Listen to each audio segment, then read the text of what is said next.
Hello' students, আশা কৰোঁ সকলো ভালেই আছা। আজি মই তোমালোকক ক্লাছ 7ৰ আন এটা পাঠ অসমত চাহপাতৰ আৰম্ভণি পঢ়াই দিবলৈ লৈছোঁ। এই অসমত চাহপাতৰ আৰম্ভণি অকল ক্লাছ 7ৰ ষ্টুডেণ্টখিনিয়ে নহয়, সকলোৱে জনাটো দৰকাৰ। অকল ষ্টুডেণ্ট বুলিয়ে নহয়, ডাঙৰ সৰু সকলোৱে জনাটো দৰকাৰ। যিসকলে অৱশ্যে জানে সেইসকলৰ কথা কোৱা নাই মই, কাৰণ আমি ডাঙৰ হ'লেও নজনা কথা বহুত থাকিব পাৰে। গতিকে সকলোৱে অসমত, যিহেতু চাহপাত অসমৰ কাৰণে কিমান ডাঙৰ এটা মূল্যৱান সম্পদ, গতিকে চাহপাতৰ আৰম্ভণিৰ বিষয়ে জনাটো অসমবাসীৰ কাৰণে অতি প্ৰয়োজনীয়। এতিয়া আহা পাঠটিৰ মাজলৈ। এয়া বাগানৰ ধুনীয়া পাত তোলা দৃশ্য দিছে ইয়াতে। এতিয়া চোৱা, পৃথিৱীত অধিক সংখ্যক লোকৰে প্ৰিয় একাপ সতেজ চাহ। একাপ চাহে প্ৰায় সকলো মানুহৰে দেহ মন পুলকিত কৰি তোলে।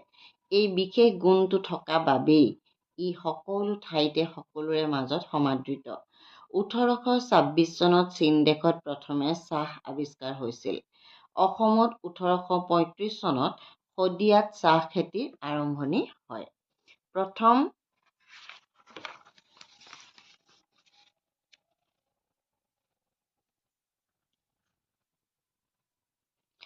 প্ৰথম অৱস্থাত চাহক ঔষধ হিচাপে গণ্য কৰা হৈছিল।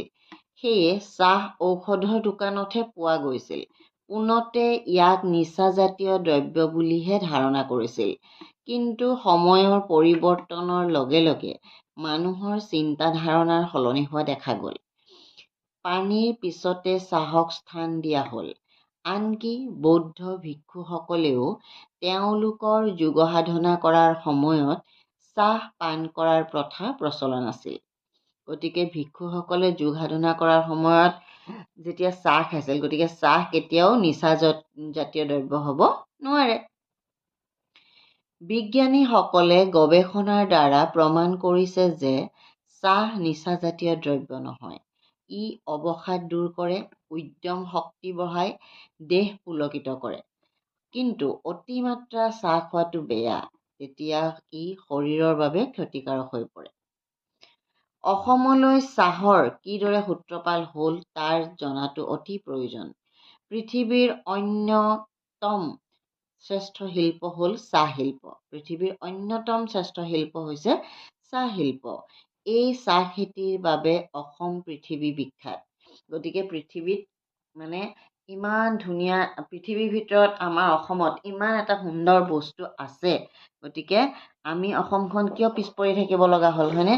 অসমত চাহ শিল্প পৃথিৱী বিখ্যাত। আমাৰ অসমত চাহ খেতিৰ প্ৰচলন আৰম্ভ হয় 19বিংশ শতিকাৰ আদিভাগৰ পৰা। ইংৰাজসকল ভাৰতলৈ অহাৰ পিছতে প্ৰথম কোনে আনিছিলে? ৰবাৰ্ট ব্ৰুচৰ নেতৃত্বত অসমত চাহ খেতিৰ প্ৰচলন হয়। চাহ খেতিৰ বাবে তেওঁলোকে বাহিৰৰ পৰা বনুৱা বিষয়া আদি আনিলে। চাবা দেই, এটা কথা মন কৰিবা। প্ৰথম আছিলে কেতিয়া? 1835 চনত প্ৰথম অসমত চাহ খেতি হৈছিলে। তাৰপিছত 1838 চনতে অসমত উৎপাদিত চাহ লণ্ডনৰ বজাৰলৈ বিক্ৰীৰ বাবে পঠোৱা হ'ল। তেখেতসকল কিমান স্পীডি আছিলে ইংলেণ্ডৰ মানুহখিনি, হয়নে? 1835 চনত প্ৰথম আনিছিলে, তাৰপিছতে 1838 চনত অসমৰ উৎপাদিত চাহ লণ্ডনৰ বজাৰলৈ বিক্ৰীৰ বাবে পঠোৱা হ'ল। দেখিছা? এতিয়া চোৱা, অসমৰ চাহে লণ্ডনত সমাদৰ লাভ কৰাৰ লগে লগে চাহ খেতিৰ বাবে সকলোৱে অধিক মনোযোগী হৈ পৰিল। লাহে লাহে ইংৰাজসকলক দেখি অসমৰ লোকসকলো চাহ খেতিৰ প্ৰতি আগ্ৰহী হৈ পৰিল। অসমৰ প্ৰথমজন চাহ খেতিয়ক আছিল মণিৰাম বৰভাণ্ডাৰ বৰুৱা। মণিৰাম দেৱান নামে তেওঁ জনাত আছিল। মন কৰিবলগীয়া কথা, অসমীয়া তেতিয়াই উন্নত আছিল। 1838 চনতে অসমীয়া উন্নত আছিল। অসমীয়াৰ তেজত বিজনেছ মাইণ্ডেড বা খেতি কৰি যে বিজনেছ সফল কৰিব পাৰি সেইখিনি কথা আছিলে। মণিৰাম দেৱানে আছিলে প্ৰথমজন অসমীয়া চাহ খেতিয়ক। মণিৰাম দেৱানৰ সম্পূৰ্ণ নাম আছিল মণিৰাম বৰভাণ্ডাৰ বৰুৱা। বৰ্তমান বিশ্বত চাহ উৎপাদনকাৰী দেশৰ সংখ্যা প্ৰায় 29খন। টোটেল কিমান কাণ্ট্ৰি আছে চোৱাচোন, 193খন কাণ্ট্ৰি হয়নে? তাৰ ভিতৰত মাত্ৰ 29 বা 29খনহে কি কৰে, চাহ উৎপাদন কৰিব পাৰে। আৰু ভাৰতবৰ্ষ হৈছে তাৰে ভিতৰত এখন। তেতিয়াহ'লে ভাৰতবৰ্ষত কিমান এটা ডাঙৰ বস্তু আছে হয়নে? ভাৰতৰ ভিতৰত অসম, পশ্চিমবংগ আৰু দক্ষিণ ভাৰতৰ নীলগিৰি অঞ্চলত চাহ খেতি কৰা হয়। ভাৰতবৰ্ষৰ এই অঞ্চলকেইটাৰ ভিতৰত অসমতে সবাতোতকৈ অধিক অংশত চাহ খেতি কৰা হয়। বৰ্তমান অসমত 800খনৰো অধিক সৰু বৰ চাহ বাগিচা আছে।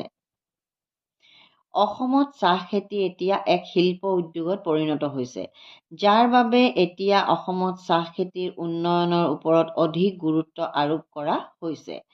চাবুৱা, চীনামৰা আৰু কাছাৰত আৰম্ভ কৰা চাহ খেতি এতিয়া দেশৰ প্ৰায় ভাগতে কৰা হয়।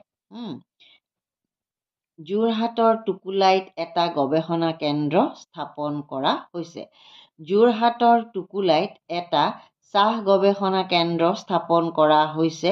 লগতে চাহ খেতি আৰু ইয়াৰ উৎপাদনৰ ওপৰতো পৰীক্ষা নিৰীক্ষা চলোৱাৰ ব্যৱস্থা কৰা হৈছে। এই ব্যৱস্থাই চাহ খেতি আৰু উৎপাদনত প্ৰভূত বৰঙণি যোগাইছে। আমাৰ এটা কথা মন কৰিবা, চাহ খেতি কৰিলেই নহ'ব, চাহ খেতি ভাল বেয়া তাৰ কাৰণে এটা গৱেষণা কেন্দ্ৰ স্থাপন কৰিছে টুকুলাইত। চাহ খেতি আৰু উৎপাদনৰ ওপৰত পৰীক্ষা নিৰীক্ষা চলোৱাৰ ব্যৱস্থা কৰিছে। এই ব্যৱস্থাই চাহ খেতি আৰু উৎপাদনত প্ৰভূত বৰঙণি যোগাইছে।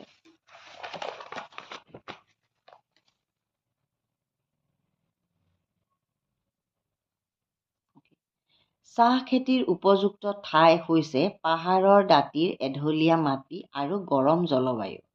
লগতে লাগে যথেষ্ট পানী। অৱশ্যে পানী ৰৈ নথকা এঢলীয়া মাটিও চাহ খেতিৰ বাবে উপযোগী। যিহেতু অসমখন পাহাৰ পৰ্বতেৰে আৱৰা, সেয়েহে হয়তো অসমৰ মাটি চাহ খেতিৰ বাবে উপযোগী। এটা সময়ত চাহ গছৰ গুটিৰ পৰা পুলি তৈয়াৰ কৰি চাহ খেতি কৰা হৈছিল। চ'ত বহাগ মাহত গুটি পচাই শাৰী শাৰীকৈ ৰুই দিয়া হৈছিল। আজিকালি কলম দি চাহ গছৰ খেতি কৰা হয়। চাহ গছক ছাঁ দিবলৈ মাজে মাজে শিৰীষ গছ বুলি কোৱা হয় জাতীয় গছ ৰোৱা হয়। তোমালোকে কোনে কোনে চাহ বাগিচাৰ ভিতৰত গৈ ফটো মাৰিছা ক'বাচোন, কোনে কোনে চাহ বাগিচাক একদম ওচৰৰ পৰা দেখিছা। চাহ বাগিচাবিলাকত একদম শাৰী শাৰীকৈ গছ পুলি ৰোৱা হয় আৰু তাৰ মাজে মাজে ডাঙৰ ডাঙৰ গছ থাকে। একোখন বাগিচাৰ পৰা বছৰত 4বাৰ চাহপাত তোলা হয়। চাহ বনুৱাসকলে সময়মতে চাহৰ এটি কলি দুটি পাত সংগ্ৰহ কৰে।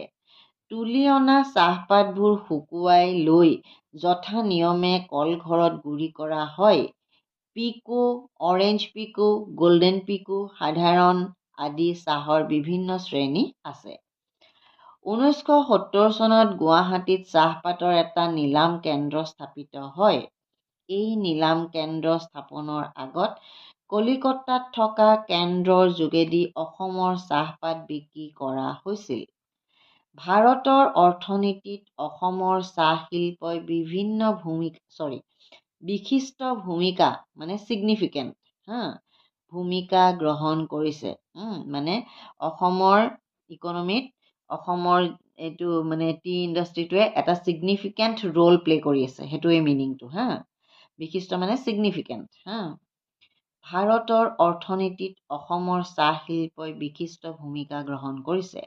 অসমৰ চাহপাত বিভিন্ন দেশত বিক্ৰী কৰি বিদেশী মুদ্ৰা অৰ্জন কৰিবলৈও সমৰ্থ হৈছে। চাহ উদ্যোগৰ এই সাফল্যই বহুতৰে কৰ্মসংস্থান আৰু উপাৰ্জনৰ বাট মুকলি কৰিছে। এইয়া চোৱা কি ধুনীয়াকৈ চাহ বাগানত তোলা ফটোখন দেখাইছে, দেখিছানে? পাঠটো আছিলে ইমানেই। কাৰ কোনে কোনে চাহ বাগান ওচৰৰ পৰা দেখিছা কমেণ্ট কৰিবা।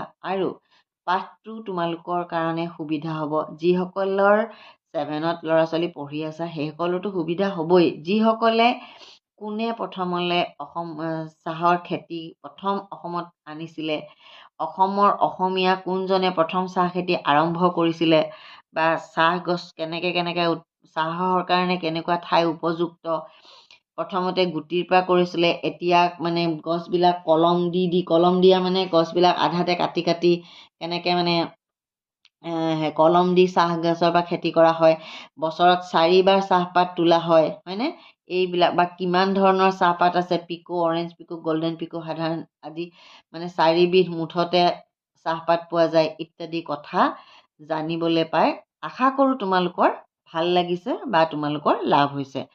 বয়সস্থ মানুহখিনিয়েও এইখিনি কথা যদিহে নাজানে, মই বাৰে বাৰে কৈছোঁ, জানিবলগীয়া কথা। আশা কৰোঁ পাঠটো আপোনালোকৰ সকলোৰে সুবিধা হ'ব। আৰু যদি ভাল লাগিছে প্লিজ চেনেলটো ছাবস্ক্ৰাইব কৰিবলৈ নাপাহৰিব, ভিডিঅ'টো লাইক এটা কৰিব। আৰু যিসকলৰ ঘৰত, পুনৰবাৰ কৈছোঁ, ক্লাছ 7ত পঢ়া ল'ৰা ছোৱালী নাই, যদি চিনাকি ওচৰ পাজৰৰ কাৰোবাৰ ঘৰত সৰু ল'ৰা ছোৱালী আছে, প্লিজ তেখেতসকলে 7ত পঢ়া, এইটো ক্লাছ 7ৰ পাঠ, তেখেতসকলে ভিডিঅ'টো শ্বেয়াৰ কৰি দিব। আৰু সৰু ল'ৰা ছোৱালী 7ত নপঢ়াকৈও কাৰোবাৰ বোলে এইখন কিতাপ নচলে, তেখেতসকলেও অসমৰ ইমান এটা ডাঙৰ শিল্প, চাহ শিল্পৰ বিষয়ে জানিলে একো লোকচান নহয়। আমাৰ অসমৰ চিনাকি চাহ, গতিকে এইটো পাঠে কাৰো অনিষ্ট নকৰে, সকলোৰে লাভ হ'ব বুলি আশা কৰিলোঁ। পুনৰবাৰ কৈছোঁ, যদি চেনেলটো ছাবস্ক্ৰাইব কৰিছে কোনোবাই, তেখেতসকলক বহুত বহুত ধন্যবাদ। আৰু যিসকলে চেনেলটো ছাবস্ক্ৰাইব কৰা নাই, প্লিজ ছাবস্ক্ৰাইব কৰি দিব। লগ পাম আন এটা ভিডিঅ'ত। যদি তোমালোকক ইয়াৰ কুৱেশ্যন আনচাৰ লাগে, ছাত্ৰ ছাত্ৰীসকলক প্লিজ কমেণ্টত কৰিবা যে আমাক কুৱেশ্যন আনচাৰ লাগে। আজিলৈ আৰু লগ পাম আন এটা ভিডিঅ'ত।